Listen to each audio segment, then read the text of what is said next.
y la vida. Nadie va al Padre sino por mí. Palabra del Señor. Gloria a ti, Señor Jesús. Rezamos una Ave María. Dios te salve María, llena eres de gracia, el Señor es contigo. Bendita tú eres entre todas las mujeres y bendito es el fruto de tu vientre, Jesús. Santa María, Madre de Dios, ruega por nosotros Pecadores, ahora y en la hora de nuestra muerte. Amén. Antes de comenzar, recuerdo de hacer el clic en me gusta o dar el like y también compartir esta misa para hacer apostolado con nuestros prójimos. Aquí en esta liturgia, en esta primera lectura, San Pablo continúa el discurso o sermón, se podría decir, que él había empezado ayer, habíamos empezado a escuchar en la sinagoga de Antioquía de Pisidia. Como sabemos, en la sinagoga se reunían los judíos los sábados y allí se leía la ley y se leía los profetas. Y luego alguna persona o el rabino mismo hacía un comentario o alguna persona del público hacía el comentario de esos textos sagrados. Y como San Pablo estaba recién llegado allí, se ve que el jefe de la sinagoga quiso darle la palabra a él como recién llegado a Antioquía de Pisidia. Y San Pablo va mostrando, lo vimos ayer, cómo toda la historia se centra en nuestro Señor Jesucristo.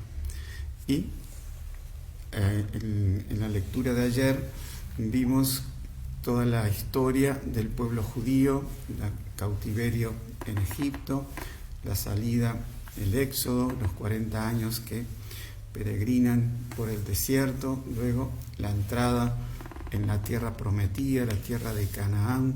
Ellos derrotan a los 7 pueblos que habían allí, se encargan, se quedan establecidos allí. Primero viene el régimen de los jueces, luego cuando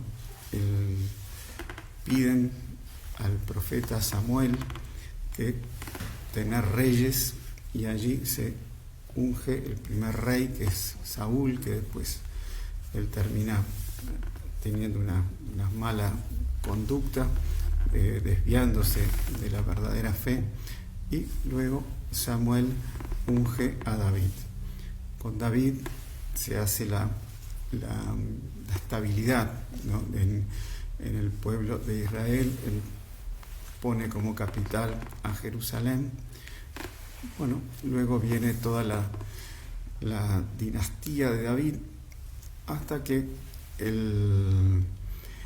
de la dinastía de David surge María Santísima, San José y también nuestro Señor Jesucristo.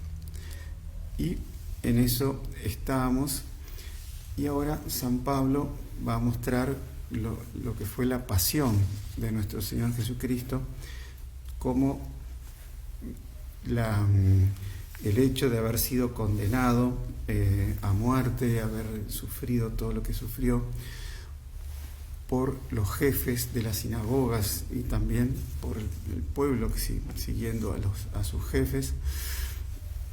Ellos, sin saberlo, cumplieron con lo que los profetas decían, de que el Mesías debía de sufrir para salvar al pueblo judío.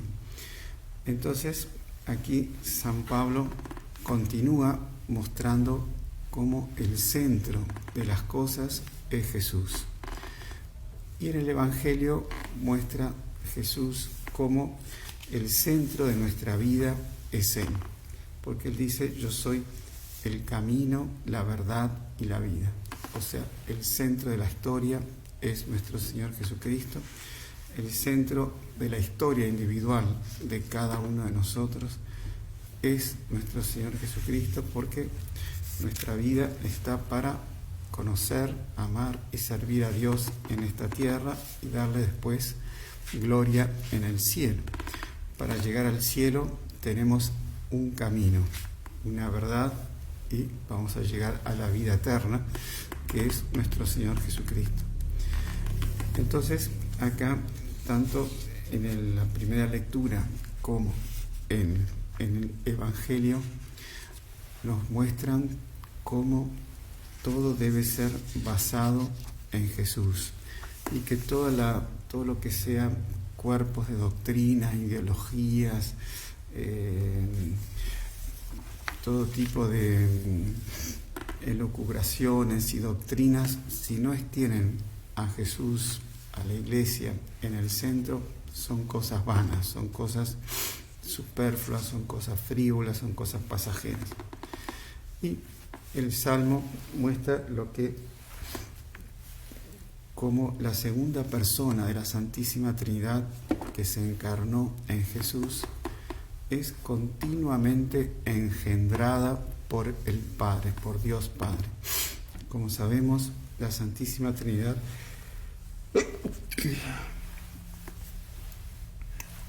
está Dios Padre. Dios Padre, al tener conocimiento de sí mismo, genera una persona que es el conocimiento, es el verbo o la palabra, que es Dios Hijo. Dios Hijo se vuelve hacia el Padre lleno de amor, lleno de veneración, lleno de agradecimiento. Y de ese amor mutuo del Padre con el Hijo procede el Espíritu Santo. Esa generación de Dios Padre hacia Dios Hijo se da continuamente, nunca tuvo principio y no tendrá fin. Es el misterio que comprenderemos llegando al cielo. Por eso dice, tú eres mi Hijo, Dios Hijo. Yo te he engendrado hoy. Hoy, ahora, en estos momentos, está siendo engendrado siempre. Vendría a ser el movimiento o la pericóresis de la Santísima Trinidad eterna. Siempre va a ser así. Entonces tenemos acá como centro de la historia y de nuestra vida a Jesús. Jesús tiene dos naturalezas, divina y humana. En su naturaleza divina, Jesús tiene un Padre, no tiene madre, tiene Dios Padre que genera a Dios Hijo. En su naturaleza humana tiene una madre y no tiene padre, que es la Santísima Virgen. Entonces, tanto el Salmo como la lectura de los Hechos de los Apóstoles, como el Evangelio, muestran esa piedra angular que tiene que ser siempre nuestro Señor Jesucristo. Nuestro Señor Jesucristo dio, por un acto de liberalidad y de misericordia, todas las gracias y todas las bendiciones y todas las ayudas a la Santísima Virgen. Entonces, para recorrer ese camino, dice, yo soy el camino, la verdad y la vida, nadie va al Padre sino por mí. Tenemos una intercesora ante nuestro Señor Jesucristo, que es la Santísima Virgen, que hace que ese camino sea más accesible para nosotros. San Luis Griñón de Montfort, el gran santo mariano, dice, podemos ir directo a Jesús, pero se trabaja mucho, se trabaja duro y se corre el riesgo de no llegar. Yendo a través de la Virgen se trabaja menos, es más fácil y es un camino mucho más seguro. Entonces, tengamos siempre presente a Jesús y a María en nuestras oraciones, en nuestra vida. Fue así el Papa San Pío V, del cual hoy tenemos la memoria. Él como cardenal se llamaba Michele Ghisleri. Él era monje dominico. Y después de tener una carrera brillante como prior de los dominicos, como obispo, como cardenal, por influencia de San Carlos Borromeo, el arzobispo de Milán, entró como papa en 1500, siglo XVI. y él se encargó de hacer cumplir todas las directivas que se habían aprobado en el Concilio de Trento, y también organizó mucho la iglesia, toda la liturgia, estableció el ordo de la misa que rigió hasta la Reforma en 1966. Arregló mucho las costumbres en la misma Roma, en la misma corte pontificia. Por ejemplo, en la plaza de San Pedro había carreras de caballos. Él prohibió las carreras de caballos. También en la corte pontificia había bufón de la corte. Él también prohibió el bufón de la corte. Pero la gran, se puede decir, la gran obra de él es poner a la teología de Santo Tomás de Aquino como centro, nombrado como doctor a Santo Tomás de Aquino, y él fue que hizo la paz entre los príncipes cristianos y los coaligó para ir a luchar contra el imperio otomano, el imperio turco, que estaba invadiendo Europa. Y ahí fue que juntó, por un lado, a Felipe II, el rey de España, a los que estaban presidiendo la República de Venecia, y con las tropas pontificias se creó la flota cristiana al mando de don Juan de Austria,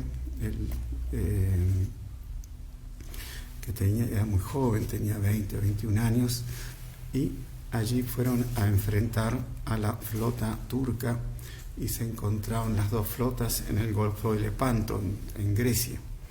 Y ahí fue la famosa batalla en que la flota cristiana era mucho menor que la flota turca, y en un momento estaban perdiendo los cristianos hasta que aparece la Santísima Virgen y poniendo en fuga a todos los turcos y dando la victoria a los cristianos. Ese fue el día 7 de octubre de 1571. Y San Pío V en ese día estaba reunido con su consejo y con los cardenales tratando asuntos del Vaticano, y de pronto tiene una visión y dice: bueno, dejemos estos asuntos y vayamos a agradecer a la Santísima Virgen por el gran triunfo que se dio de la tropa cristiana. Él había hecho que todo Roma rezara el rosario por el triunfo de la flota cristiana. Y ahí luego, 10 o 15 días después, llegaron los mensajeros diciendo cómo habían triunfado en Lepanto, con lo cual se salvó a Europa del peligro musulmán. Y allí él estableció el 7 de octubre Nuestra Señora del Rosario y María Auxiliadora, en agradecimiento a esa victoria de las armas cristianas. Luego, más adelante, se estableció la fiesta de María Auxiliadora el 24 de mayo, pero eso fue mucho más tarde. Entonces pidamos a San Pío V que él tuvo en el centro la defensa de la fe y la defensa de nuestro Señor Jesucristo y de la cristiandad, que también nosotros hagamos esa defensa de la Iglesia en todo momento, y tengamos a la Virgen, a Jesús y al Rosario como centro de nuestras vidas. Ave María Purísima. Sin pecado